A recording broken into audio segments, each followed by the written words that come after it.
What is going on, guys? Jack here and welcome back to another episode of the Portsmouth Career Mode series. This is episode number 35. I'm going to be starting today's episode off by having a little look at the scout report for this month. I haven't actually had a look at it in a while, but we're going to have a little look at it here. We've got a few players that look pretty decent, not anything special. Tom Taylor is probably the best one we got so far, but he's 5'1", so I'm not going to be signing him, and he's 15 years old.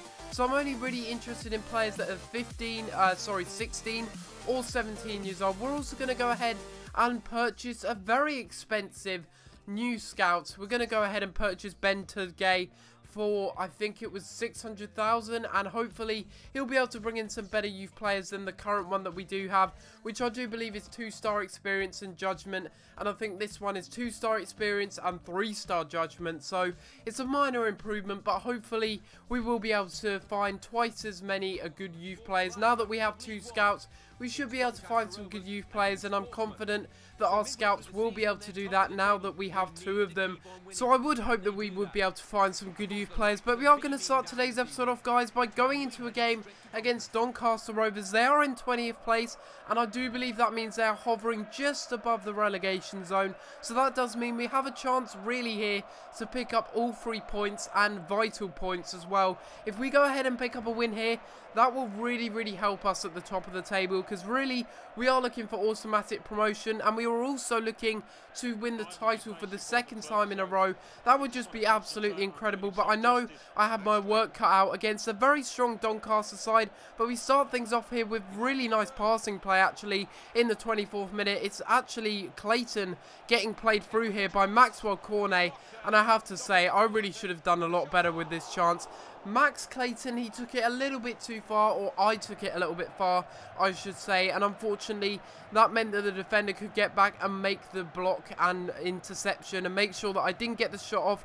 Otherwise, I'm pretty sure I would have been able to get a good chance there in scoring a goal. And again, it's Max Clayton on the ball, having a long shot this time outside of the box, but unfortunately we couldn't put it into the back of the net or even get it on target this time. So really 2 chances go begging there from Max Clayton, and really we should have done a lot better with those chances, but we will get another chance here. In the 45th minute, here's Max Clayton once again gets played through, but unfortunately again I messed up the chance. 3 chances in the game to make it 1-0, and unfortunately in the first half it wasn't really going our way, but luckily luck was on our side in the second half as Maxwell Cornet gets played through here, and you have to say that is a dreadful goal kick by Jed Stitt, a really bad goal kick, and that's led to that chance really for us to score. Maxwell Cornet isn't going to fail on missing his first chance in the game, but Max Clayton did miss a lot of chances in the game. Will that come back to bite us? We'll have to wait and see, but that is a really good through pass, you've got to admit, from Max Clayton. First time through pass to Maxwell Cornet. He is onside, and he puts it into the back of the net very nicely indeed, and gets his 4th goal in the Football League One. Very happy with him. I really do want to give him some more game time, but I just really haven't been able to give him the game time because I've got better strikers. He is a good backup striker, but like I do say, I think he deserves more game time because he is a really good striker. They get a good chance here to equalise, and unfortunately their first chance in the game, pretty much Doncaster equalise, and it's a real shame really.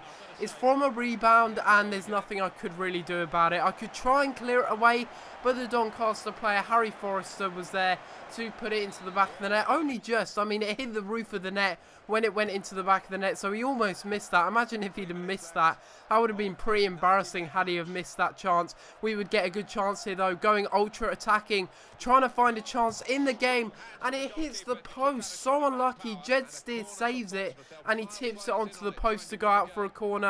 That was a really good chance to restore our 1-goal lead, but unfortunately the game ends 1-1, and really we had so many chances. We had countless chances in the first half with Max Clayton, but we weren't able to capitalise on those chances that we did have, and really we were going to pay for our poor finishing in front of goal. Basically, we were just not good at finishing in front of goal. 13 shots and 6 on target to Doncaster's 3 shots and 3 on target. There you have it.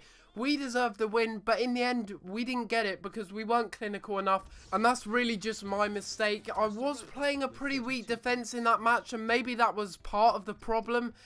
in conceding that goal late on, but I have to say, we really should have done a lot better in converting our chances. Anyway, we are going to send our scouts out. We are sending Ben Tudgay out on on a scout for 6 months. He's going to England, of course, because he is an England scout. And we're also going to send Lewis Marwood out for another 6 months, I believe it was, or maybe it was 3 months, I'm not too sure. We are going to send him out to Scotland, and it is going to be for 3 months. We're going to try and find a technically gifted Scottish player, and hopefully we can do that. If we can find any good players from the youth academy, that would just be brilliant. Last year we had Gerard Hughes, who actually joined in the Empower League 1, and he brought us all the way to the Champions League. Managed to get to 80 overall at the age of 20, which was pretty ridiculous. But you can see here, we are going into a game here against Bristol City in the FA Cup. We have managed to get to the round of 16, which is pretty impressive with this side. And coming up against Bristol City, I knew I was going to have my work cut out. Playing against 5 at the back, that's of course going to be difficult. So I thought, why don't I put my strongest side up, because I want to go far. I've said it once and I'll say it again. I want to go far in the FA Cup. If I can beat Bristol City here, we're most likely going to be, playing against West Bromwich Albion. And no offence to West Bromwich Albion, we've got a good chance there, I think, of maybe sneaking a 1-0 win. But I'm being a little bit optimistic, I will be honest. West Bromwich Albion are a Premier League side. Bristol City, however, are not. So we got a good chance of advancing here. And it would be Tartar in the 42nd minute getting the first chance of the game as we go through the defence. And it's just way too easy for him as he puts it into the back of the net. Unbelievably easy. He's just got the pace to get round every single defender. He got round about 5 players there, which was absolutely ridiculous.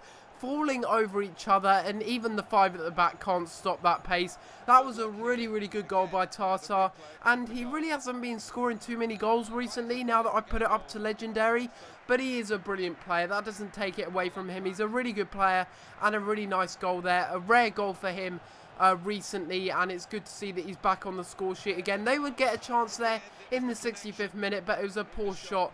And really, they weren't getting too many chances in the game. They were just holding the ball, playing it round the back, and I have no idea why. They were 1-0 down. Surely they want to get back into the game, but obviously not. And that meant that we could get them on the counter-attack here. A really good chance as Cornet rounds the goalkeeper. And really, I think, in my opinion, that should have been a penalty. But luckily, we do manage to hold on for a 1-0 win. But like I did say, that should have been a penalty. I'm surprised it wasn't. Fleming did take out Cornet there. He rounded the goalkeeper, and I think that was a really good chance to score. But unfortunately, the ref didn't give it, and we end the game 1-0. So it's a good result, and I have to say, the Bristol didn't have that many chances in the game. That was an absolute lie. We were dominating them on the counter-attack. They were having a lot of possession, but we do go through. You can see that there's a lot of shocks in the round of 16 in our side of the group.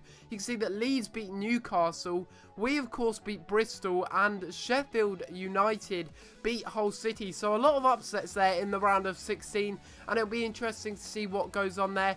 And it looks like we're either going to be playing Arsenal or West Bromwich Albion in the next round. So that'll be interesting to see when it comes around to it. And hopefully it will be West Bromwich Albion, because Arsenal, I think that would just be a definite defeat right there, because they have a much stronger side than us, and I'd expect us to lose in that match. I mean, we have good quality players, yes, but they're not world-class players. Put it that way, they're not world-class players just yet. They may end up being really, really good players. I'm going to try and keep the starting 11 as it is right now, all the way to the Premier League, because I don't want to be making too many changes unless I have to make some changes. But we are going into the third and final game of today's episode, guys. It's going to be against Brentford, and they are once again a side that are struggling in the league.